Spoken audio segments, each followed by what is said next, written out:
Beats. E está no ar mais um Beats Podcast e hoje temos uma presença ilustre. Ele, o Robinson Koenig. E Koenig é rei em alemão, hein? Olha aí. Ele é da empresa do grupo Sagicom e ele veio aqui contar um pouquinho pra gente sobre esse mercado de reciclagem e tudo que a Sagicom oferece ali. Muito obrigado por ter vindo, né, aceitado o convite.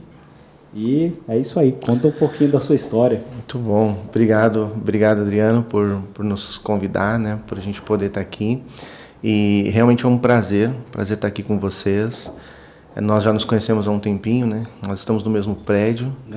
E é uma grande alegria poder contar um pouco do que nós fazemos. Já de uma longa data, né, a gente trabalha com software voltado para o ramo ambiental, para empresas que trabalham com compra e venda, gerenciamento de resíduos, para o mundo da reciclagem. Então são soluções, são software, rastreamento, bancalização, tem bastante coisa para a gente falar aqui sobre isso. A nossa empresa é do Rio Grande do Sul, né, iniciamos lá. Nós tínhamos uma empresa de reciclagem no Rio Grande do Sul, e aí das dores ali do dia a dia, das necessidades, surgiu então a necessidade de nós criarmos alguma solução para controlar a pesagem, enfim, todo o processo. É um RP da reciclagem. Nosso foco é esse. Legal. Cara, e você nasceu onde? Nasceu no Rio Grande do Sul. Sou gaúcho, nasci no interior do Rio Grande do Sul. Nós estávamos brincando aqui da manga com leite, né? No interior do Rio Grande do Sul, a gente, com muito pouco acesso à informação, né? Um pouco é porque a gente também é mais velho mesmo. E eu nasci na roça, e me criei na roça, tenho bastante orgulho disso, isso me moldou também. No município que hoje chama-se Itati, no Rio Grande do Sul, num distrito que chama-se Três Pinheiros. Então é uma rua que vai e na mesma rua você tem que voltar. E aí é um vale, onde o rio ele vai costeando a rua. E meu pai trabalhou com agricultura de subsistência familiar, né? E ali a gente crescia ali nesse contexto. Depois, com 17 anos, eu fui para Porto Alegre, né? Que é essa cidade em torno de 130 quilômetros de Porto Alegre. E aí começa um pouco da minha história com reciclagem. Mas eu nasci no interior, trabalhei com construção, e aí depois eu fui para Porto Alegre. Legal. No Rio Grande do Sul tem a colônia alemã, é bem grande, né? Exatamente. Inclusive nesse local, né, que é o local que chama-se Itati, quando eles vieram, eles procuraram um lugar um pouco mais parecido com como era na Alemanha, um pouco mais frio. E a minha família, ela é uma família alemã, de colônia alemã, mas acabou que também a língua se perdeu nesse processo, né? Houve um momento da história em que era proibido falar alemão, né, por conta do que aconteceu com relação à perseguição e tudo mais, né? E aí se perdeu a língua, mas ficou alguns costumes. Então a gente ainda tem alguns costumes alemãos lá no sul. O que vocês fazem? Comem cuca? Esse tipo Come de coisa? cuca, um pouco de chucrutes. Tem aquele contexto ali realmente do interior mesmo, que você cria ali a galinha, o porquinho, o leite da vaca, a plantação ali na horta. Meu pai mesmo ainda vive nesse contexto, né? A gente agora vai para o sul passar um mês lá, e as minhas meninas vão voltar às origens e vão pisar no barro, e isso também é bem legal. Que legal, bacana. E aí vocês começaram você falou que trabalhou com construção. Isso, aí a gente, naquele momento lá, com 17, 18 anos, também trabalhei com construção, vim de uma família muito pobre, né? E fui para Gravataí, que é a região metropolitana de Porto Alegre, e lá uma empresa de reciclagem me contratou. E aí começa a minha história com a reciclagem, né? E eu quero compartilhar um pouquinho sobre esse mercado, que é um mercado que muitas vezes não é tão conhecido, né? Às vezes você fala de reciclagem, a pessoa pensa que é um ferro velho, que vende peça de carro, mas é um mercado muito, muito grande, muito amplo no Brasil inteiro. Quando eu cheguei em Porto Alegre, eu fui contratado por essa empresa e lá eu conheci o que são hoje os meus sócios. Nós cuidávamos ali dos caminhões, mandávamos fazer a coleta, da pesagem, do estoque, comprávamos papel, plástico, né? Então estava falando um pouquinho ali de como se classifica os materiais, são inúmeros plásticos e ainda continua esse desafio de embalagens, que a gente pode falar um pouco também. E ali eu fiquei 8 anos nessa empresa, nós desenvolvemos ali uma solução para controlar os processos. Que basicamente assim, você pesa na balança e você não anota o peso puxa direto da balança, do visor da balança, começa por aí. Então já dá uma segurança para esse processo. E foi nessa empresa, entendendo que precisava controlar as coletas, os caminhões, né, os motoristas, o estoque financeiro. Aí depois veio a parte fiscal também, e eu lembro claramente que o meu cliente dizia assim, não, mas eu não quero nota fiscal. Sacou isso daqui. Eu não vou querer isso, né? Mas na verdade não é o querer, realmente é uma necessidade, né? Então assim começou a minha história com reciclagem e com vendas, né? Que é um pouquinho do que a gente vai falar aqui. Eu comecei a comprar papel e plástico no Rio Grande do Sul inteiro. Então existe uma cadeia da reciclagem, né? Que geralmente ela começa numa cooperativa, onde o pessoal recebe doação, algumas empresas ou até a coleta seletiva leva lá, que ela vende para um reciclador um pouquinho maior, que vende para o maior. Então, e esse maior ele tem condição e máquinas e equipamentos para poder produzir o insumo, que é um insumo, que vai para a cadeia, para uma Gerdau, para uma Klabin. Então, e eu trabalhava nessa empresa que já era de médio porte. Eu comprava do Rio Grande do Sul inteiro. Aí começou a minha expertise em comercial, porque o reciclador ele ganha centavos. E aí quando você vai comprar um material, você tem uma negociação interessante ali, porque diferente de outros mercados que você foca muito mais na venda, a reciclagem você precisa focar um pouco na compra, porque quem detém o material ele meio que faz um leilão. Então eu comecei a entender um pouco do comercial negociando com esse pessoal que é muito bom comercialmente. Então trazendo as condições, a gente compra o ano inteiro, a gente pesa correto, a gente paga à vista. Então ali começou a minha história comercial. Entendi. Então você tinha que você começou no comercial do outro lado do balcão, né? Do outro lado. Na compra. Isso. E eu tive um mentor que chamava Valdinei Machado. Ele teve uma experiência muito grande na companhia Zafari, lá no Sul. Para quem não sabe, a companhia Zafari é um mercado muito grande, é o Bourbon. Então, assim, um mercado muito bom. E ele era comprador lá. Então, lá vende um biscoitinho Adams de amendoim que você não acha aqui. Não acha. Realmente o Zafari é bem diferenciado. O pessoal já te recebe ali com guarda-chuva, se estiver chovendo, eles ensacam ali as compras. É um mercado de excelência, né? Voltado assim para a classe média. E ele foi comprador lá. Então lá ele aprendeu muito, era uma pessoa muito visionária. E eu aprendi com ele a comprar material reciclável, fui aprendiz dele. E aí depois, quando a gente abriu a empresa, a gente seguiu vendendo software. Mas para esse pessoal.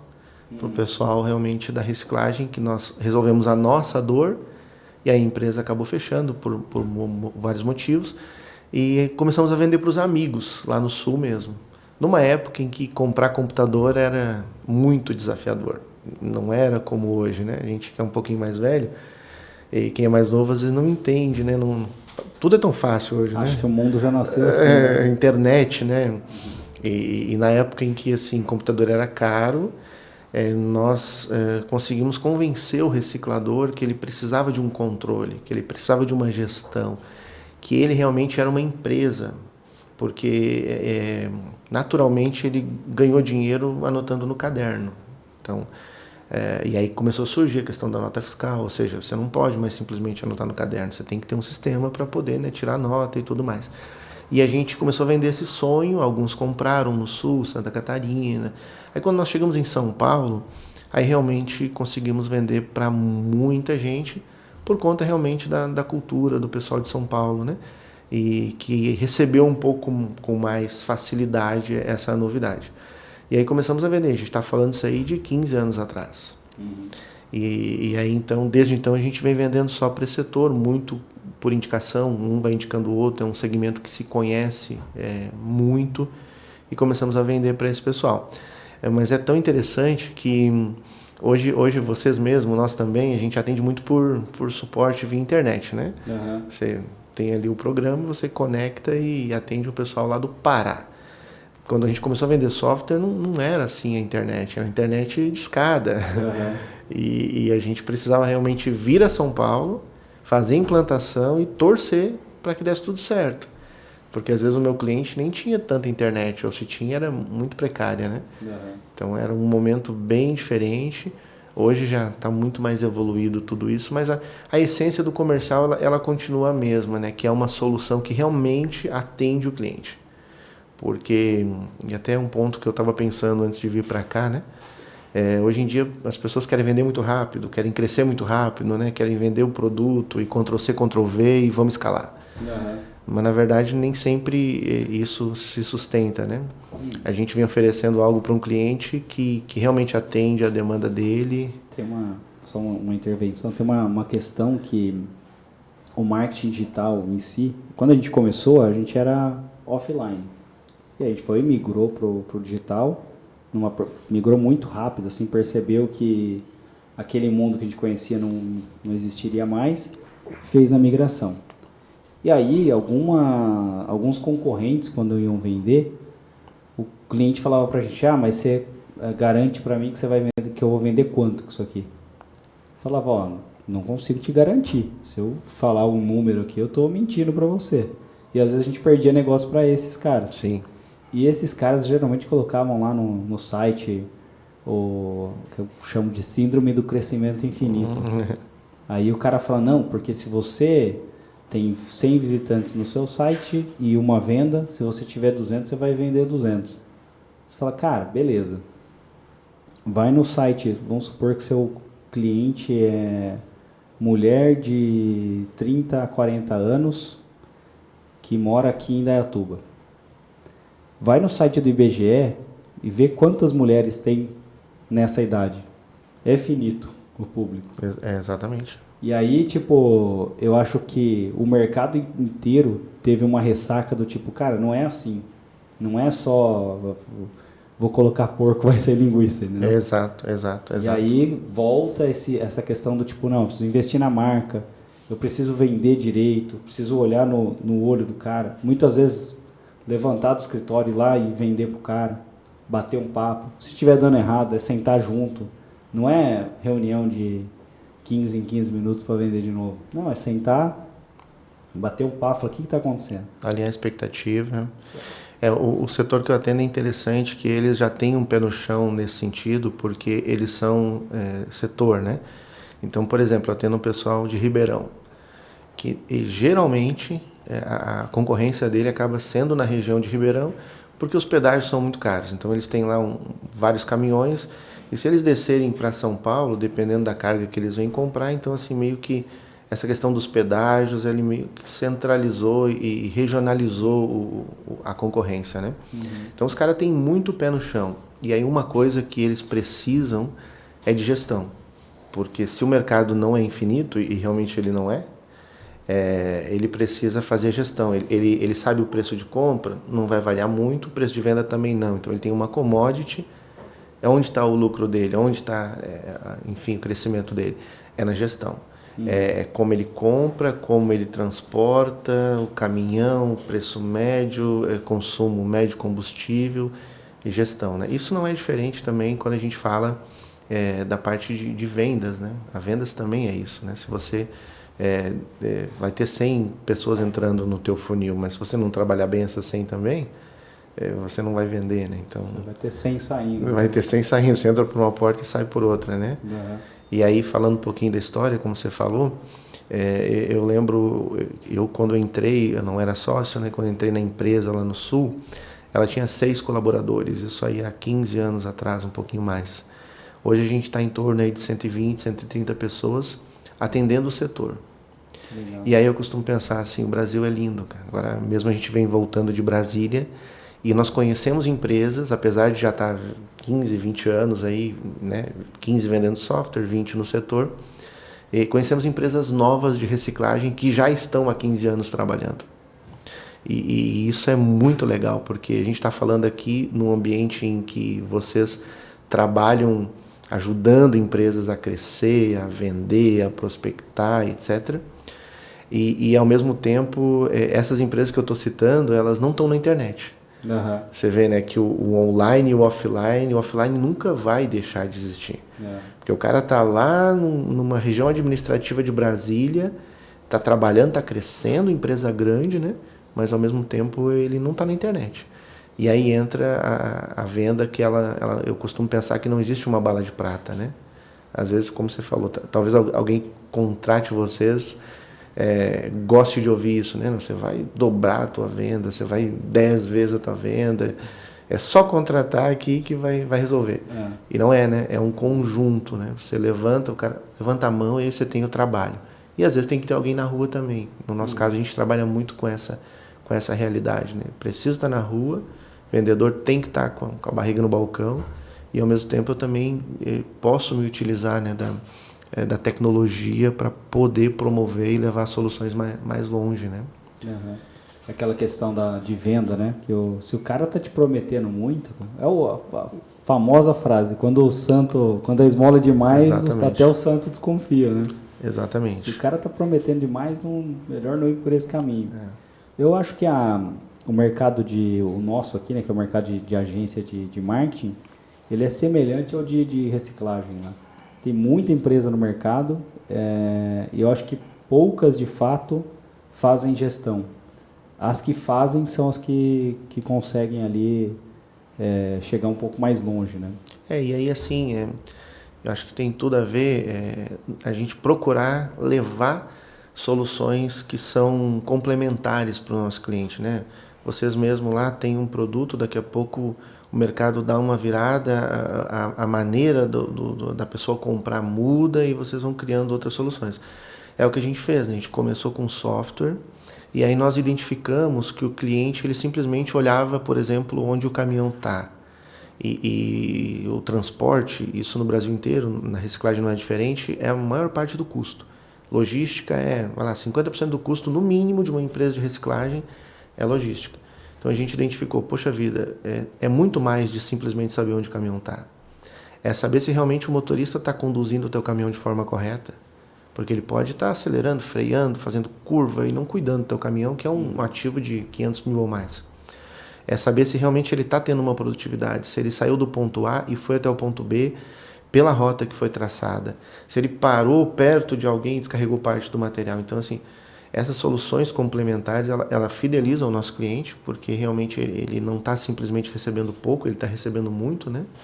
E aí vocês também, imagino, vocês devam ter várias soluções também para poder alcançar a tão sonhada venda, né? É isso aí.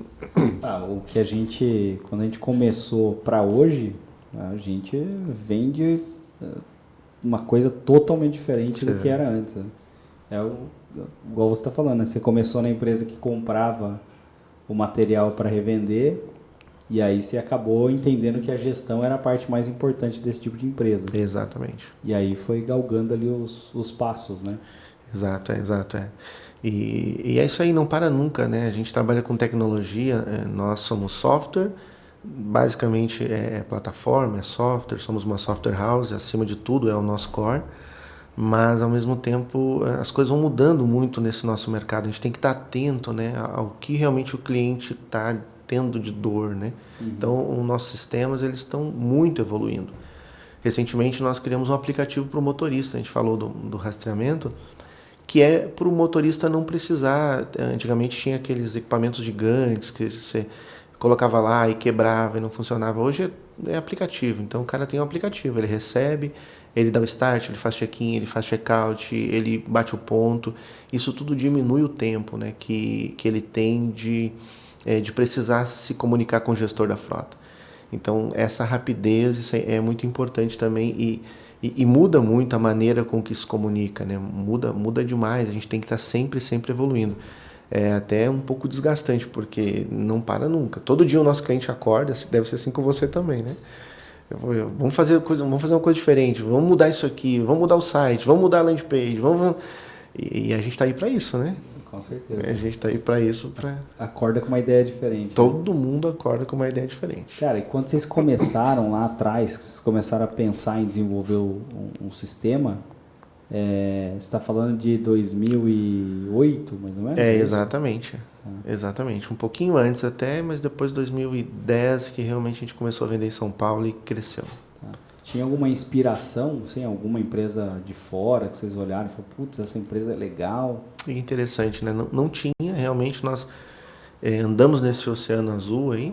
Tinha aqui em São Paulo alguns concorrentes, mas assim com algo muito simples. E era muito da visão do nosso fundador, o Vold, né? Ele era um cara visionário, então ele entendia que precisava automatizar, que precisava, por exemplo, o depósito tinha que ter um layout. Não faz sentido o caminhão entrar por aqui, sair por aqui e tal. Tem que ter um layout, ele tem que entrar por um lugar, sair por outro. Isso aqui é o lugar disso aqui. Isso ele trouxe do mercado, do Zafari. O Zafari está tudo organizadinho. Os produtos eles estão no lugar certo, assim, na vista do cliente, né? O porquê das coisas. Então foi da visão dele. Ele viu a dor na empresa e aí viu também que os amigos tinham essa dor. E aí começou a pensar nisso. E aí, logicamente, hoje na Europa tem um software muito grande que atende a Europa inteira. No Brasil, nós somos líderes no Brasil, né, nessa questão do software para reciclagem, né? Mas foi isso aí, foi inspiração e aí foi transpiração, porque na época a gente, muito pequeno, nós não tínhamos condições, por exemplo, de vir numa feira em São Paulo que começou a ter feira de reciclagem. Então a primeira feira a gente veio com um carro com a gasolina de vinho. E tinha que vender porque senão não tinha. Isso é real. Não tinha como voltar. E aí, mas nós sempre pensamos que faria sentido investir na feira. Então hoje, e até hoje nós pensamos assim, é o setor como um todo. O setor precisa ser promovido. Citamos inclusive o exemplo do agro, né? O agro ele tem aquela propaganda que o agro é top, o agro é tech. Não é uma propaganda de uma empresa, é a propaganda do setor. E a gente sempre desde o começo buscou promover o setor. É um setor interessante, com pessoas honestas. A gente estava falando um pouquinho antes aqui da imigração, né, europeia. E é o que aconteceu. O pessoal chegou aqui, vou fazer o que agora? Vou catar reciclagem. Então essas empresas que hoje têm 100, 200 caminhões, muitas vezes a geração lá que hoje estão na terceira geração, o cara começou catando com a mão. E aí fez uma engenhoca lá, como você falou, né, do teu avô, que criou uma máquina para automatizar isso aí e tal. E as máquinas melhores agora, que são máquinas gigantes, que processam, né, muito, é recente. Então, é uma história de superação. Empresas familiares, empresas honestas. E é isso que a gente procura promover o setor também da reciclagem. Né? Cara, eu tenho esse meu avô, que eu falei que, fora do ar, né, que ele trabalhou com reciclagem, sei lá, que ano que era. Deve ter sido 60, mais ou menos, 70, que ele começou, falei que ele sentia, pegava o isqueiro, queimava um plástico, falava, isso aqui é polietileno, falava o nome do plástico lá. Ele criou lá, eu falei que ele criou um processo que depois foi patenteado na Alemanha, mas eu tentei explicar e eu expliquei muito mal para você. Mas é isso aí mesmo, isso aí é uma característica, né? A necessidade que o povo chegou aqui, não tinha o que fazer, enfim, e viu a oportunidade. E aí eles foram criando máquinas. Inclusive hoje tem máquinas, tem empresas brasileiras, cito um exemplo, que é uma empresa Grimaldi, que é aqui de São João da Boa Vista, uma coisa assim. E eles são os maiores produtores do Brasil, da América Latina, de containers, que são esses containers que vão em cima dos caminhões, né, que são as caçambas, e já estão com filial nos Estados Unidos. Então, assim, uma empresa brasileira que produziu algo para atender uma necessidade que expandiu para o mundo inteiro. Né? Que legal, né, cara? Um mercado gigante, grande, muito interessante. O meu outro avô, lá, que é de Santa Catarina, eu fui lá visitar lá, eles lá um tempo. Aí minha mãe veio contando a história, quando ele foi morar lá chama Cruz Machado, que é era uma colônia que tinha alemão e polonês lá. Sim. Que a galera fazia a colheita e eles tinham que moer trigo, essas coisas, ou eles moíam na mão ou em algum moedor. E aí esse meu avô comprou lá uma casa que passava um rio perto. Aí ele foi e desviou o rio e fez um moinho. Hoje em dia não pode mais desviar o rio. Não pode mais. Mas ele desviou o rio e fez o moinho, sozinho. Aí a minha mãe contou isso e falei, caraca, não pode ser verdade. Eu perguntei pra minha avó, perguntei pra todo mundo, era verdade. Aí um dia queimou o chuveiro em casa, né? Aí fui trocar o cano, não saía. Falei, não, eu não posso conseguir não tirar um meu cano ancestral daqui. criou um moinho, né? Na mão, né? Ele é inchado, assim. Falei, não, isso tem aí. que mudar, alguma coisa tem que fazer. É isso aí. O Brasil é maravilhoso, né? Eu viajo muito, faz muito tempo que eu viajo o Brasil inteiro. E a gente precisa combater essa narrativa de que, por exemplo, o Brasil polui. O Brasil polui. Não é isso. Ontem mesmo eu estava em Brasília, numa empresa que chama Capital Recicláveis, e ele está num espaço muito grande com energia solar. Ele mesmo colocou lá e toda a operação dele vem de energia limpa. E aí, além disso, a operação dele é pegar o lixo que iria ser aterrado, a um custo para a prefeitura, e fazer o combustível que vai para a cimenteira. Então, além de toda a energia dele vir da energia solar, ele vai deixar que não se enterre, né? Não vai permitir que enterre. Eu costumo falar, né, que só tem 2 buracos. Tem um que você faz para retirar o insumo mineral, que é finito, e tem outro que você faz para enterrar o lixo. E a reciclagem, ela evita os dois. Porque quando você recicla, você não enterra e você permite que não se extraia tantos, né, insumos do meio ambiente. Então a reciclagem é algo muito importante para o país e ela é feita de maneira assim, muito sustentável. Inclusive tem legislações, a CETESB aqui em São Paulo cuida muito bem disso. Para você ter uma reciclagem corretamente, você tem uma série de documentos, uma série de exigências, né? E por que você acha que tem essa narrativa de que o Brasil polui muito? Pois é, essa é uma questão interessante, né? O porquê existe vários e vários motivos, né? O Brasil é um país de narrativas, né? Muitas vezes movimentado por interesses políticos, mas a gente precisa desconstruir isso eu tenho certeza, né? A gente inclusive tem um slogan lá que é We Change the World, que nós mudamos o mundo, e a gente vai nos nossos clientes e faz ali o vídeo mostrando, olha, aqui é a CTS do Rio Grande do Sul, aqui eu tenho X colaboradores, aqui estão os meus caminhões são assim, a minha empresa trabalha assim, eu retiro esse material, o material não vai para o aterro, etc, etc. Então a reciclagem ela faz um bem tão grande para o meio ambiente que na pandemia ela foi colocada como um serviço essencial. E aí na pandemia ela cresceu por conta de que os insumos acabaram. Teve algum momento na pandemia ali que, cara, não tem como importar, e agora os insumos? E a reciclagem continuou gerando insumo, porque quando você recicla o ferro, é um material que seria descartado, ele volta para o processo produtivo, né? Isso serve para o alumínio, isso serve para o cobre, então ela vira insumo para que a indústria possa utilizar. E no Brasil é um dos únicos países, se não o único, que ele tributa em cima da reciclagem. Então você tem aqui, é um absurdo, cara, não faz sentido, na Europa não tem isso. Se você paga aqui já na água que você está tomando, você já está pagando imposto, quando ela volta para o pós-consumo, né, consumida, ela não deveria ter imposto em cima dela de novo, né? Mas tem alguns movimentos interessantes com relação à reciclagem. Hoje, por exemplo, uma empresa que produz embalagens, ela é responsável por retirar do meio ambiente 22% da embalagem que ela coloca no meio ambiente. Então ela já existe essa lei. Ainda é pouco, mas já existe essa lei. E aí se ela não faz isso, ela contrata alguém para fazer. E aí isso chama-se crédito da reciclagem. Algo parecido com o crédito de carbono. Bacana. Então tem algumas iniciativas que visam promover o aumento da reciclagem no Brasil, que hoje o pós-consumo 3, 4, 5%, esse número ainda, né, alguns falam, mas é em torno disso, é muito pouco. E existe uma diferença muito grande do pós-consumo para o pós-industrial. O pós-industrial é uma indústria, né, que ela gera o resíduo e sobra desse processo, e aí ela vai muito fácil, ela volta muito fácil para a cadeia produtiva porque tem muito interesse, é um resíduo muito limpo, em grandes quantidades, né? Agora o pós-consumo não. Lá na sua casa, lá, quando você consome, às vezes uma embalagem vem com 3 tipos de resíduos. Então também tem esse movimento. Por que as empresas não produzem embalagens mais sustentáveis? É o primeiro passo, né? Produzir mais sustentável. E o segundo realmente é ser responsável pelo que ela põe no meio ambiente, né? E no Brasil, a mesma empresa que fora do Brasil precisa ser responsável, às vezes no Brasil não precisa tanto.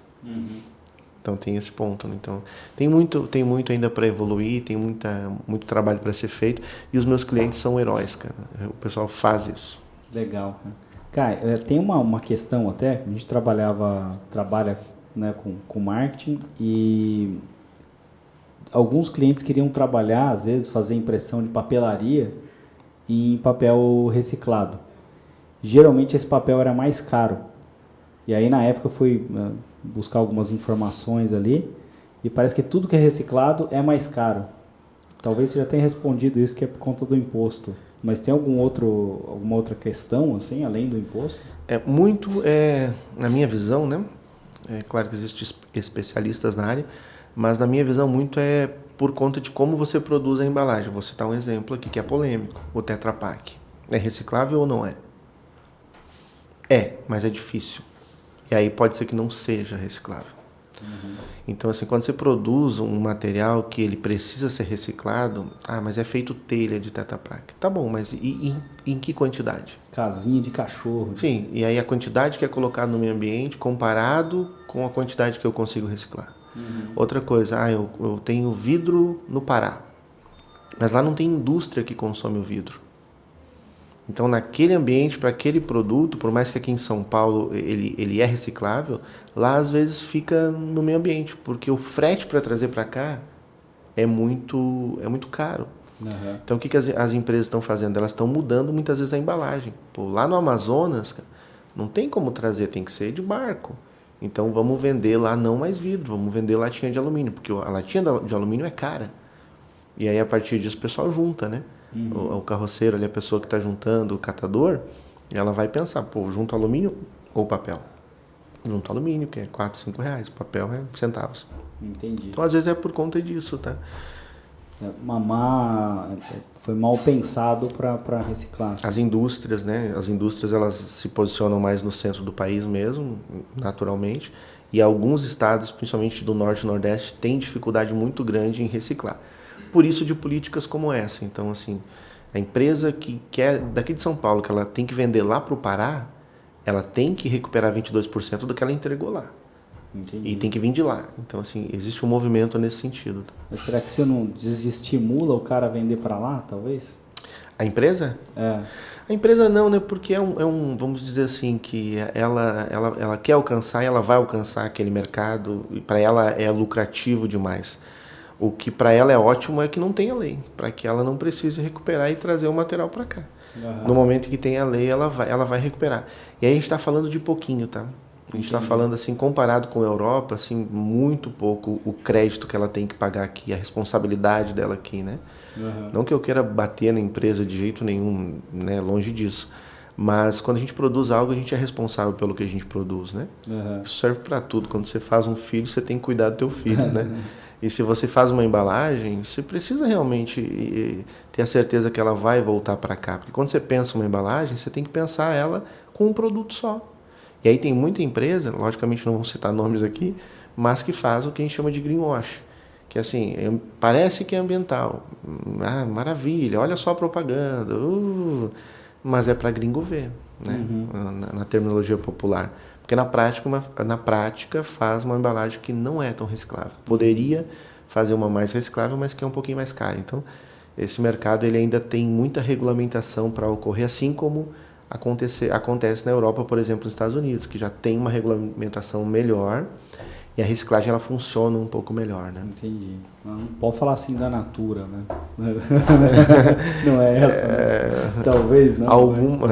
Em alguns casos, sim, tem alguns movimentos, mas geralmente empresas que, vamos dizer assim, que falam muito que são ambientais é porque precisam comprovar isso, né? Entendi. Então tem esses pontos assim, né? Legal. Cara, e na parte ainda de meio ambiente ali, tem um amigo nosso que fez lá engenharia ambiental, ele falou que aquilo que é destruído na natureza, não numa questão gigantesca, mas em partes pequenas, ele é absorvido também pela natureza. Sim. Isso é real ou não? Poluiu, está poluído e... Quando a gente fala, por exemplo, de um Tietê, né, eu tenho, dentro do grupo tem pessoas que entendem bem, né, que estudaram, enfim. Quando alguém fala que vai despoluir o Tietê, é política. porque não tem mais como despoluir o Tietê. É impossível do jeito que está, segundo o especialista, né? Mas existem micro-regiões, né, que aí a gente vê que algum impacto a natureza vai se restabelecer, né? Na reciclagem, existe uma lei, né, que é a lei nacional, que foi de 2014, que era para acabar com os lixões, né? Então, assim, tem um movimento muito grande nesse sentido, tem muitos lixões que acabaram, mas ainda tem muitos que estão abertos. E o lixão é um problema social, porque as pessoas estão lá sem EPI, sem qualquer condição mínima e estão lá catando material. Então, naquele ambiente ali onde o lixão está, ele vai afetar não só aquele ambiente, mas o entorno como um todo, né? Então, existe uma lei nesse sentido que é para acabar com os lixões. E acho que a educação, ela é tudo, né? Nós temos, inclusive, no grupo, uma empresa que chama Waste Banking, que tem, dentre os objetivos, educar as crianças na escola. Então, por exemplo, em Minas Gerais, no município de Betim, nós temos em 20 e tantas escolas uma máquina, que é uma machine, que aí a criança leva lá e ela deposita o resíduo e ela já recebe no Waste Map, que é um aplicativo nosso, os pontos para a escola poder depois, que vende aquele resíduo, comprar uma bola, comprar um quadro, enfim, reformar, legal, etc. e tal. Mas o mais legal não é a parte financeira, que financeira também é interessante. Tem escola que está conseguindo R$2.000 por mês para comprar bola, etc. Né? Mas é a criança que leva o resíduo lá. Então, em casa eu estou reciclando. É a cultura. É, né? A cultura. Então, se educa a criança. Nós, da nossa cidade, a gente não tem muito hábito de reciclar. Pô, deixa eu juntar aqui, separar certinho e tal, e botar no saquinho tal. Aí você pensa, pô, mas a coleta seletiva vai passar, não vai passar, vai tudo no mesmo lugar. Mas a criança não, cara. A criança, quando você ensina, então a próxima geração, ela naturalmente já vem com essa ideia de reciclar. Fora o fato de que tem alguns estudos que dizem que em torno de R$20 por semana você joga fora quando você joga o seu lixo fora. Então nós temos lá o movimento Meu Resíduo Gera Valor. Ou seja, se eu te der aqui R$20, você vai rasgar? Não. Não vai, mas a gente está rasgando, que é jogando resíduo fora toda semana. Cara, na Alemanha, eu morei um tempinho, e você levava tem uma máquina lá, com certeza você já sabe disso. É a nossa máquina, só que lá é mais tecnológica, tá. Lá vale mais a pena financeiramente entregar. Ah, legal. Eu vou explicar para quem estiver assistindo, mas você leva a garrafa, coloca a garrafa ou de vidro ou de plástico e ele te devolve uma grana.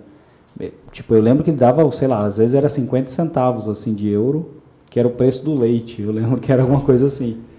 E tem gente ainda assim lá que não reciclava. Então eu morei num lugar que era uma casa compartilhada e eu sou meio capitalista, eu pegava o lixo de todo mundo e levava para lá e voltava. Mas é o que acontece. Tem outra coisa que acontecia também. Você ia numa festa, aí o primeiro copo que você comprava, você ia comprar cerveja, eles te vendiam um copo. No final da festa, você devolvia o copo e pegava a grana. Legal. Isso é cultura. Aí eu ia lá, fui comprar cerveja, cheguei lá na festa e tal, aí eu comprei, depois tem que devolver o copo aqui, tá? Aí você pega a grana de volta. Falei, sério? Ele falou, sério. Falei, beleza. Aí comecei a tomar cerveja, conversar com meus amigos, assim, comecei a olhar em volta, um monte de gente abandonando os copos, assim. Eu comecei a ver €1, €2, €3. Você foi lá. Aí eu ia lá com pilha de copos assim no final. Que legal. Entregava, fazia o mercado só com o dinheiro dos copos, né? É isso aí, estimular, né? Porque ele precisa ser economicamente viável, o tripé, né? Tem que ser socialmente, tem que ser ambientalmente, tem que ser econômico. É o ISG, né? Governança e tal. Então, assim, tá muito na moda isso hoje, mas a gente já faz isso há muito tempo. O meu cliente já faz isso há 20 anos. Hoje está na moda, ISD, nossas empresas ISD, etc e tal. Mas isso já acontece há muito tempo. Mas o que não acontece é esse estímulo para que a pessoa física, para que o pós-consumo, ele tenha essa cultura realmente de reciclar. Então a gente está colocando essas máquinas, logicamente ela precisa de um patrocínio, porque o resíduo que gera ali, ele não paga a conta. De construir uma máquina, de colocar um LED, software, etc, etc. Mas está acontecendo muito legal, tem alguns mercados que estão colocando, estádios de futebol, empresas que realmente causam um impacto por onde passam, por exemplo, a VLI dos trens, né? ela causa um impacto por onde passa. Então, ela minimiza esse impacto criando espaços de reciclagem. São containers, espaços waste bank, que faz parte do grupo. Onde aquele container ali tem uma pessoa contratada da localidade, geralmente em locais carentes, e a pessoa fica lá recebendo os resíduos, e a tiazinha, ela vai lá e junta o resíduo com o objetivo de botar o piso na casa dela. Então, assim, as empresas também conscientes e por necessidade conscientes, elas podem promover a reciclagem.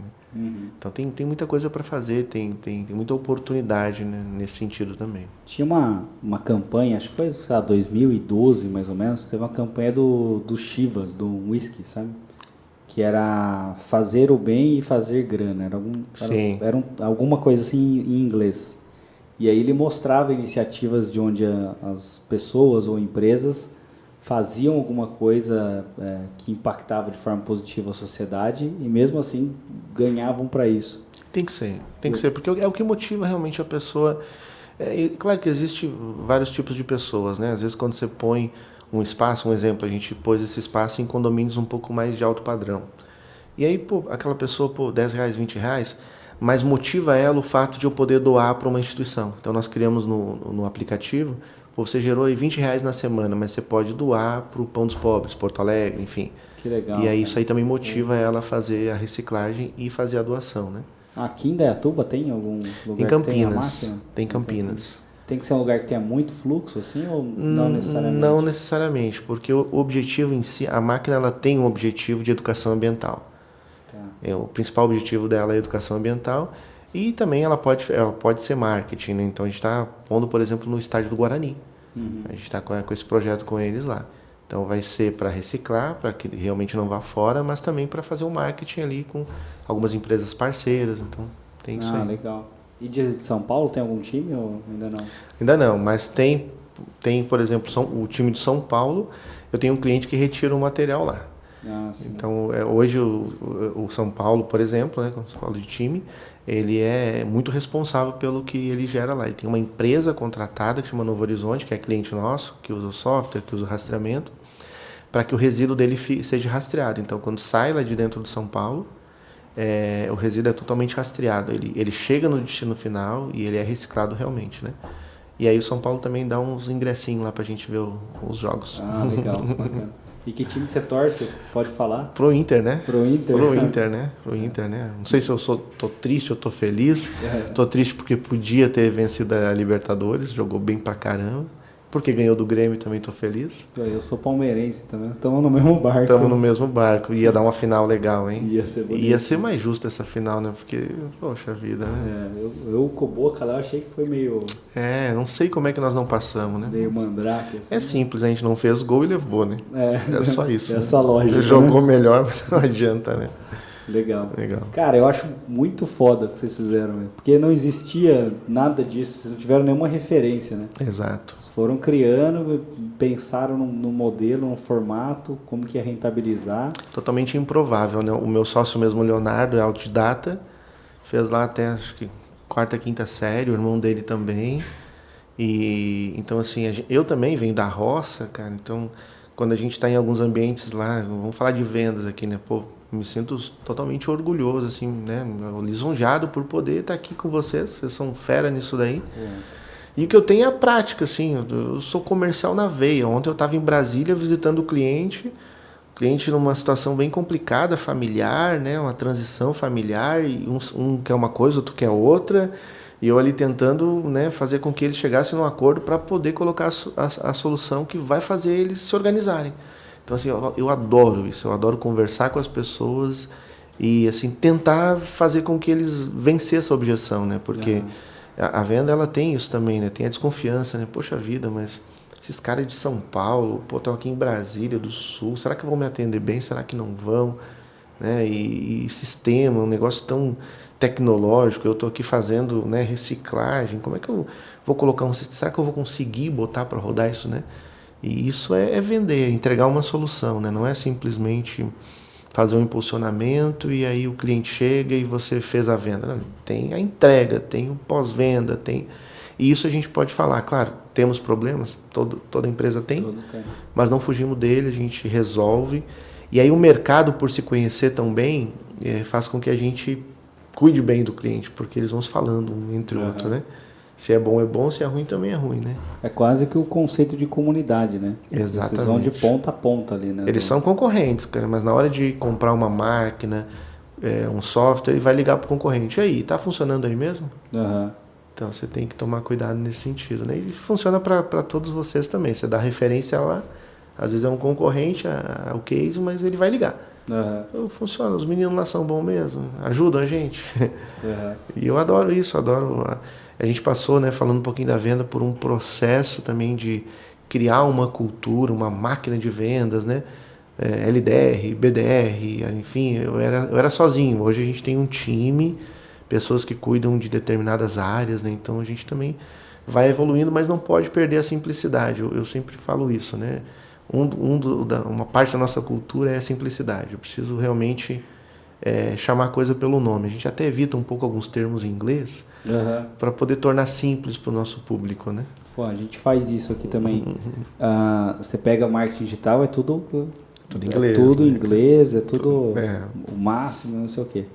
E aí a gente criou a nossa própria metodologia. Legal. Que era do tipo, cara, tem um negócio que é muito complexo, que o cara explica, não explica nada, mas esse cara serve para isso. É igual o conceito de pré-venda. É o SDR, é o Hunter, é o sei lá o que, qual outro termo que os caras vão inventar, o inteligência comercial, aí tem termos em inglês, e aí se vai misturando e fala, o que esse cara faz? Pré-venda. Ele vai lá e prepara a venda para o cara que é mais experiente vender. É isso aí. Acabou, não precisa escrever um livro para explicar isso, né? O meu cliente ele é muito simples, né? E não só o meu cliente, vários setores, né? Se a gente for para o agro, por exemplo, também o pessoal simples que cresceu e que toca o país, né? E a reciclagem também é um pessoal muito simples, então dependendo de como você chega, né? A gente brinca que tem que falar a língua dos manos, né? Você tem que saber lidar e, assim, falar realmente o dia a dia deles, né? E não só para vender, mas para implantar, para dar suporte, né? A gente brinca lá, tem um termo que é um caminhão que chama Romeu e Julieta. E aí, dependendo da situação, o cara vai pensar, pô, é um doce, é uma goiabada? Não, é um tipo de caminhão que é Romeu e Julieta. Então você tem que chamar pelo nome certo, né? E isso é muito legal. Você falou que eu vim da roça e eu me orgulho de ter chegado aqui e tal. Eu tenho uma teoria, eu também eu nasci ali, não nasci em berço de ouro, mas eu tenho uma teoria que assim, quando você vem de baixo, você vem aprendendo a cuidar da lavoura, das galinhas, desse tipo de coisa, você vai subindo, percebendo, e com talento, né, com competência, você vai conseguindo subir alguns degraus ali, e você vai entendendo. A hora que você chega num desafio grande, você já está muito mais preparado. Exato, exatamente. O cara que vai lá, não menosprezando o cara que estuda, e eu também não tem... Eu adoraria ter nascido em berço de ouro, não estou falando que é ruim. Sim. Mas eu acho que quem passa por todas essas situações na vida, quando chega em algum lugar que algumas pessoas tremem, o cara está mais preparado e fala, cara, tem uma coisa uma passagem que aconteceu, tem uma outra empresa que chama Valink, que é um software também. E aí a gente foi participar de uma reunião com uma marca, tipo, é uma marca de luxo, não é nem uma marca, é um grupo de marcas de luxo, é o grupo LVMH lá, que é o maior. E aí, tipo, foi todo mundo na reunião e o meu sócio é gaúcho também. Que legal. Aí ele falou, não, pode deixar que eu tenho experiência, foi sócio da KPMG, não sei o que, pode deixar que eu vou tocando. Beleza, né? Vai lá. Aí no meio da reunião ele foi dar uma travada, olhou pra mim assim. Aí eu comecei a falar, faz isso, faz aquilo, não sei o que. Acho que eu nem podia estar contando aqui, mas... Aí contei a história inteira e não sei o que. Eu falei, não, beleza, vamos avaliar, tal, manda a proposta, tal. Aí ele pegou e falou, cara, o que aconteceu? Eu falei assim, eu não sei, você ficou quieto, eu comecei a falar. Ele falou, não esperava que você ia contar essa história inteira. Eu falei, falei o nome dele. Falei, cara, de onde eu vim, do que eu já fiz, velho, tá na sala sentado com o ar-condicionado ligado, a parte mais fácil, né? Eu penso bem assim também, né? E alguns pontos, né? Primeiro que a gente aprende a ter um pouco mais de paciência, porque é o contexto lá da plantação, né? Você planta, você não vai colher amanhã. Você precisa regar, você precisa contar também com as questões do tempo e tal, e ser inteligente, plantar na hora certa e tal. E a outra questão realmente é a resiliência, né? Que hoje tem esse nome, mas na verdade é teimosia mesmo, né? Você é meio teimoso, né? E coisa como você falou, cara, eu já passei por tanta coisa, e de andar na geada lá para ir para a roça, sem chinelo, porque a gente era bem pobre, e depois na construção, ficar amarrando os ferros lá com o frio do sul, porque o sul é frio, né? Muito frio. Hoje, quando eu pego o carro e vou para São Paulo, e aí às vezes o pessoal fala assim, pô, mas que viagem difícil, né?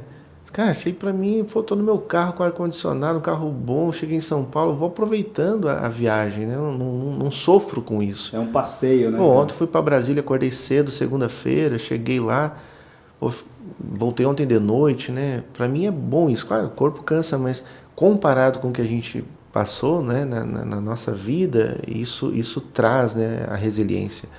E isso é um desafio para trazer para a geração mais nova, né? Que às vezes a pessoa não teve essa oportunidade realmente de passar pela dificuldade, porque é uma oportunidade. Tem uma... Eu não vou saber a frase inteira, mas tem uma colocação no budismo que ele fala que quem nasce com maiores dificuldades tem a oportunidade de ter mais conhecimento durante o percurso. É isso aí, é isso aí, é isso aí. Eu acredito bastante nisso. É isso aí. A gente lá, você estava comentando, né, do estudo, eu também gostaria muito de ter estudado mais, mas o meu pai conseguiu me levar até o 2º grau, né, que era, né? E lá na empresa a gente, logicamente que valoriza, né, o estudo, mas ele não é simplesmente esse o ponto para uma contratação, para uma parceria, né? E sim o comportamento, e sim a garra, a vontade, a determinação, o caráter, né? E o sangue no olho, isso aí vale muito mais. Por isso que a oportunidade para quem realmente está atrás, ela existe, né? Você precisa saber aproveitar, logicamente, né? Mas ela existe. Você, como nós, está sempre contratando. A gente abriu de novo vaga ali. E o que a gente espera, né, de alguém que quer trabalhar com nós é que sonhe um sonho conosco, né? Não quer alguém que simplesmente queira ganhar um salário. Você, pô, quer alguém que ajude o teu cliente, que sonhe um sonho, que te ajude a expandir, né? Então isso aí já não é mais algo tão fácil, né? A gente não encontra mais tão facilmente. É mais difícil. As pessoas, elas às vezes querem resolver a situação da vida dela ali, né? Mas você só resolve a tua situação resolvendo a dos outros. Você precisa resolver o problema dos outros, né? Ser uma solução para os outros, entregar mais do que receber, né? Precisa entregar mais, ser mais generoso. E a gente procura fazer isso aí, né? Tem a frase do Tropa de Elite, quem quer rir tem que fazer rir, né? Exatamente, exatamente. Não tem nada cair do céu. Não tem jeito. E é constante, né? É uma construção isso. Quando você entrega... eu lembro de muitas vezes em que a gente chegava no cliente e aí a solução não acontecia ali até às 6 da tarde. E a gente ficava 7, 8, 9 da noite. E o cliente assim, pô, mas vocês estão aqui até às 9? Pô, vai rodar o servidor, tem que trocar o servidor, né? Na época físico, hoje é muito mais nuvem. E deu BO no sábado, e a gente lá, não, vamos aqui até a hora que tem que resolver, porque segunda começa a pesar, começa a tirar nota. E o cliente, assim, né, impressionado com aquilo, mas para nós aquilo era normal. Porque a gente já vinha de um contexto em que, assim, se você prometeu, você tem que cumprir. Você não precisa prometer, mas depois que você prometeu, irmão, você tem que dar sangue, você vai ter que cumprir. Então a gente tem isso, não precisa prometer nada, mas se eu prometi, tem que fazer acontecer, né? Tem que entregar, né? Tem que entregar. Tem a questão também que você estava falando de ficar até mais tarde e tal. Putz, quantas vezes quando a gente fazia feira para cliente, deu pau na lona do caminhão, tem que levar o equipamento, o Júnior fazia isso antes, tinha que levar um equipamento de um cliente que era a Lemasa, aí o cara do Munk não chegava, ficou lá até de madrugada, junto só com segurança da feira. Imagina.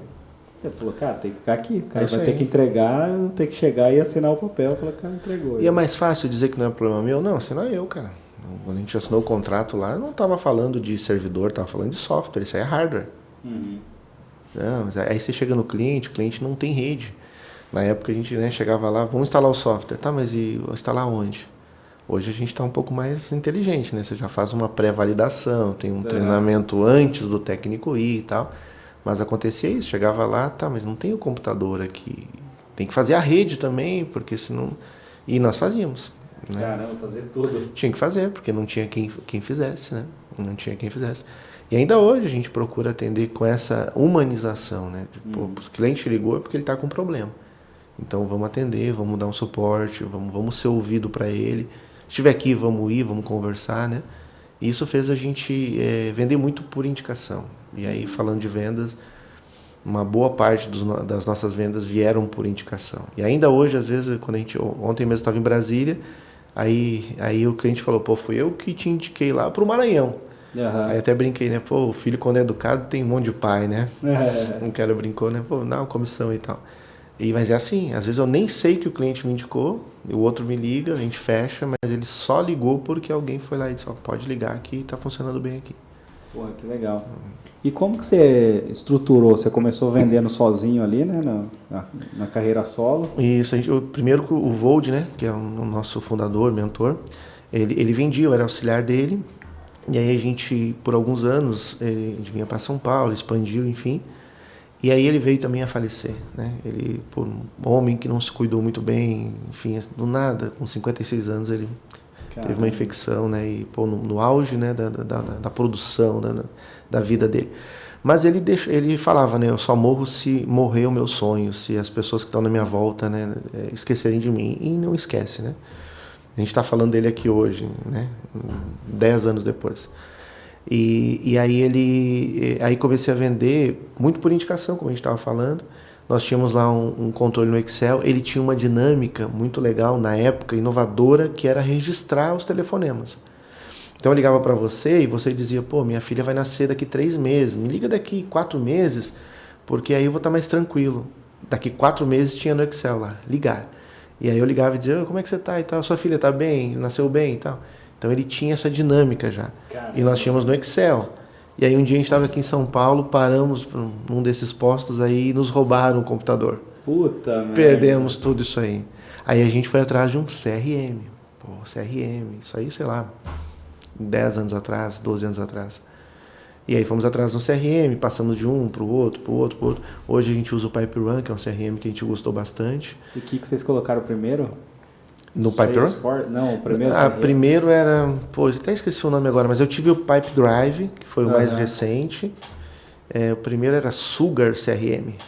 É uma CRM simples, mas isso há bastante tempo. E depois tive o PipeDrive e agora tem o PipeRun, né?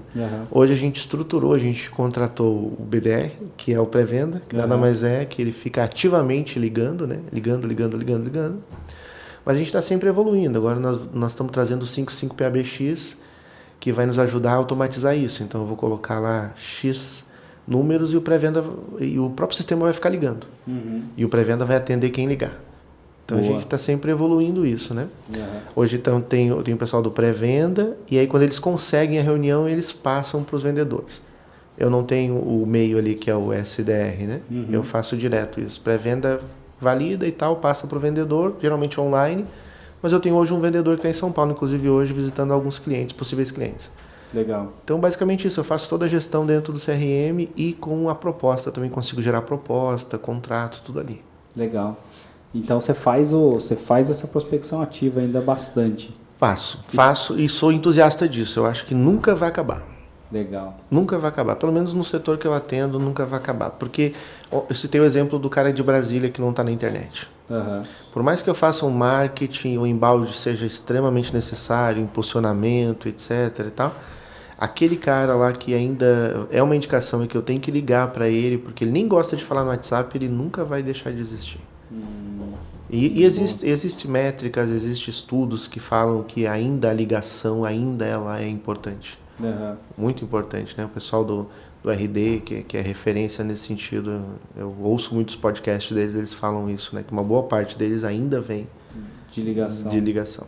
Legal. Você tem um número assim, médio de conversão em reunião?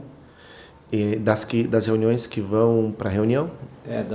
Das ligações que são atendidas. Geralmente, assim, claro que isso muda dependendo da qualidade, né, do lead, né, do trabalho do LDR. Inclusive, tem algumas empresas que também entregam isso, né, um lead mais qualificado para que o pré-venda ligue. Mas, geralmente, assim, em torno de 100 ligações, eu vou conseguir 20 conectados. Né? Eu tenho lá o Smart Lead, então, funil 100 ligações, 20 conectados. Desses 20 conectados, eu vou conseguir marcar em torno de 5 reuniões que vai fechar 1 ou 2 negócios. Depende do produto. Tá um número bom. Mas eu também ligo para o meu segmento, né? É um nicho específico.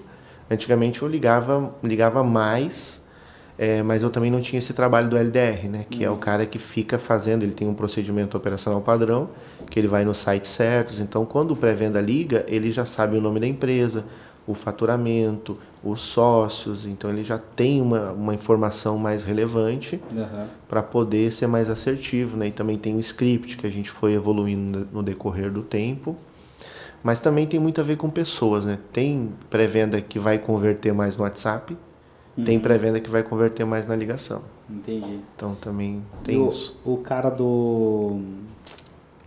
Putz, esqueci a pergunta. Você falou do... Lembrei. O cara do pré-venda, quando liga, ele tem um produto de entrada ou não? Como é que vocês fazem esse filtro dessa jornada de compra? Tem. Tá ficando cada vez mais difícil por conta que a gente também tem alguns outros produtos agora. Então eu tenho personas, né? Quando eu ligo para o reciclador, né? Pro meu core, que é o meu cliente principal, eu geralmente ofereço o software, né? O produto de entrada é o software. Então, é a gestão da tua empresa. Como é que você faz? Meu maior concorrente é o Excel. Então, geralmente o cara está no Excel ou em algum software que é para tudo. Um software muito amplo de prateleira que é para tudo. Então, software pato, né? É isso aí, é isso mesmo, é para tudo. Mas aí, a partir disso, eu consigo também já perguntar, e aí, como é que está o teu rastreamento? Você faz como? Qual, né? E como é que você faz o pagamento? Então eu também tenho meio de pagamento. Então os produtos eles vão entrando conforme a conversa vai acontecendo. Mas o produto de entrada e o nosso carro-chefe é o software. Entendi. É o sistema. E se ele já tem alguma coisa, você vai tentando contornar a objeção. Exatamente. Ou até mesmo entrando com outro produto, que também acontece. Às vezes ele tem o software, mas ele não tem o rastreamento e eu coloco esse produto também primeiro e com o tempo eu acabo trazendo o software também. Legal. Mas é contorno de objeção, é isso aí mesmo. Ou não, eles já estão prontos para falar, naturalmente, né? Ninguém quer comprar nada. A pessoa já atende, não preciso. Calma. Cara, você acredita em branding? Acredito, assim, dentro da proporção correta. Eu acredito, sim. A marca ela precisa ser construída. As pessoas, quando olham para um Omo, um sabão em pó, é o Omo. Mas não é sabão em pó, né? Mas é porque a marca foi construída e muito bem construída. Mas, assim, eu como comercial, eu penso assim, se eu tiver R$3 para investir, eu vou investir 2,5 em marketing para vendas e meio para brand. Aí eu vou conseguir 5 e aí vem 1 para brand. Eu penso assim, né? Nessa proporção. Não sei se é nessa proporção. A gente tem lá o nosso diretor de comercial e de marketing, né? Que agora a gente está estruturando mais também nesse sentido. Mas é o que a gente procura. Eu acredito que o marketing ele precisa ser venda. Porque venda é o que movimenta a empresa. E o dono da empresa chama-se caixa. Você precisa ter caixa. E caixa vem com venda. Então, construção de marca é importante? Eu acho que é importante sim, mas na proporção correta. E dependendo da estratégia da empresa também, né? Nós, por muito tempo, a gente construiu muito marca. O nosso marketing era brand. Mas incomodou um pouco isso, porque você vê um potencial e uma solução necessária para o teu cliente, mas assim, às vezes não está chegando lá. Então a gente está nesse momento, assim, eu preciso de um marketing mais comercial, cada vez mais direcionado para vendas. É aquele cara que vai para a festa só dança com as meninas. Dança e entrega. Exatamente. É isso aí. Eu acho que faz sentido, você é conhecido. A feira também, a gente pensou muito as feiras, enfim, para promover a marca, para valorizar a marca, para trazer o cliente, e nós conseguimos isso. Mas estamos nesse momento, a gente quer que seja mais voltado para vendas. Eu acredito que é o que o teu cliente também procura, né? Não uma venda assim, porque hoje tem a venda B2C, B2B, né? E o B2C às vezes é um pouco mais agressiva, com vários gatilhos, né? Eu costumo pensar que o cliente ele não é bobo, não é trouxa. Então assim, eu não procuro um marketing que venda a qualquer custo, sabe? vamos usar tantos gatilhos mentais, não sei. Não, você tem que entregar uma solução, cara. Se a solução for boa e você olhar no olho do cara e a confiança vir, a venda vem. Então eu ainda sou um pouco mais old school, assim, eu sou o cara mais raiz nesse sentido, tá? Cara, eu acho que minha percepção, esses gatilhos aí é tudo balela. Porque você vai fazer curso de copy. É um cara que fez o curso de um, que copiou do outro, que copiou do outro. É isso aí. E aí você vai vendo, tipo, vai cada vez piorando, daqui a pouco o cara só tem um manual de gatilho. Isso é parte do pressuposto que o teu cliente não é inteligente, que ele vai cair na tua cilada. É quase que uma cilada. E não é isso que a gente procura, né? A gente, primeiro, assim, o produto precisa realmente atender. Precisa ser uma solução, porque senão ninguém tem uma empresa de 15 anos, 20 anos com um produto enganando os outros, né? Então, assim, é o que a gente quer, né? Nossa empresa também é uma empresa familiar que quer se perpetuar. Então, esse é o primeiro ponto. E aí o segundo que eu penso é assim, esse produto tão bom, ele também precisa escalar. E aí vem o marketing correto. Aí vem esse braço, né, marketing/comercial, que o marketing precisa estar junto com o comercial, ele precisa estar perto do comercial, ele precisa ser vendas. Todo mundo precisa pensar vendas. O conceito de vendarketing, né? É isso aí. Que é você tirar o muro ali que existe entre vendas e marketing. Precisa, porque às vezes o produto também é tão bom e o teu cliente está tão satisfeito, mas o outro que está lá no outro lado do Brasil não sabe como é que você faz para chegar lá, né? E aí vem o que eu penso também, não existe bala de prata. É uma conjunção, é uma soma de vários e várias ações, seja um evento que eu fui na região dele, seja uma ligação para alguém da região dele, ou seja realmente um impulsionamento, um e-mail marketing. Então, assim, tudo converte, desde que você faça da maneira certa, né? E pega o cara no momento certo também. E pegue o cara no momento certo. E aí, isso é interessante, que a nossa venda lá ela é muito a longo prazo. Em alguns casos. O nosso ticket médio lá, aliás, como é que chama? É o tempo, né, de venda? O LTV. O LTV, né? Ele vai mudando com o tempo. As pessoas, eu vejo que elas estão um pouco mais propensas a comprar no meu setor e tem diminuído esse LTV, né? Mas, assim, esse cliente que eu te citei, que eu fui em Brasília, eu atendo ele há 10 anos. Faz 10 anos que eu ligo para ele uma vez a cada 4 meses. Ontem mesmo ele falou, pô, você não desiste de mim, cara. A cada 3 meses você me chama. Isso é verdade. Mas porque eu sei que ele é um potencial cliente meu, que ele tem a dor e que ele precisa. Então eu tenho a solução para ele. Eu continuo tentando ele, né? Mas é um cliente que não está na internet. Então eu preciso fazer da maneira mais antiga mesmo. Ligar, mandar um WhatsApp e visitar. E a gente está nesse momento de venda para eles lá e vai acontecer. E depois a gente vai ficar a vida inteira junto. Legal. E a parte de eventos? Vocês já fizeram eventos próprios assim ou isso ainda não? Não. E eu acredito que o marketing ele pode ajudar muito nesse sentido, né? Porque hoje a gente faz um evento meio solo, né? Nós somos 3 empresas, né? Uma é voltada para software, que é a Sagecom, o outro é voltado para o rastreamento, que é o SAT, e a outra é voltado para a humanização, que é o Westbank, né? A gente falou um pouquinho delas aqui. Mas existem outras soluções também que podem agregar. No nosso caso, uma balança embarcada, uma balança física, um próprio marketing, que o meu setor é carente de marketing.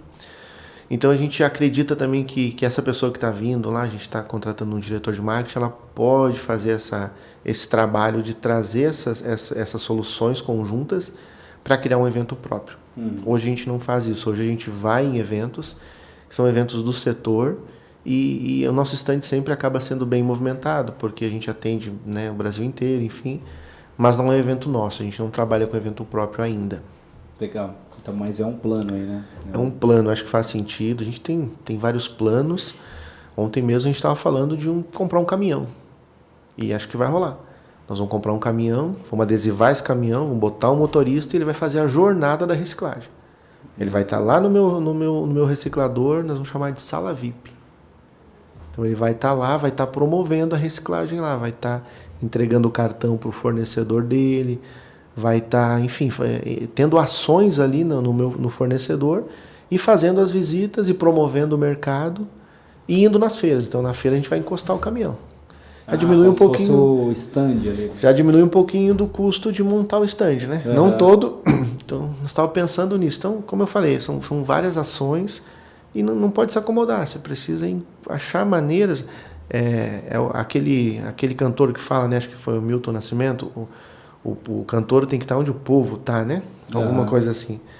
E isso eu sinto um pouco de falta, porque a pandemia trouxe um pouco mais de conectividade. Você consegue, o meu cliente já está mais propenso a vir para uma reunião online, mas ao mesmo tempo, assim, o olho no olho é muito importante. A visita, sabe? Você realmente olhar para o negócio dele, para a família.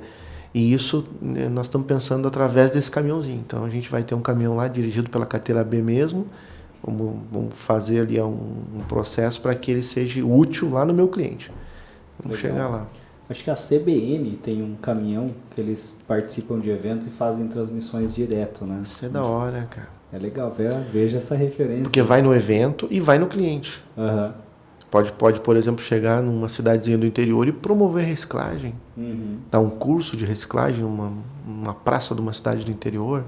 Boa, bem legal. Colocar lá um telão, enfim.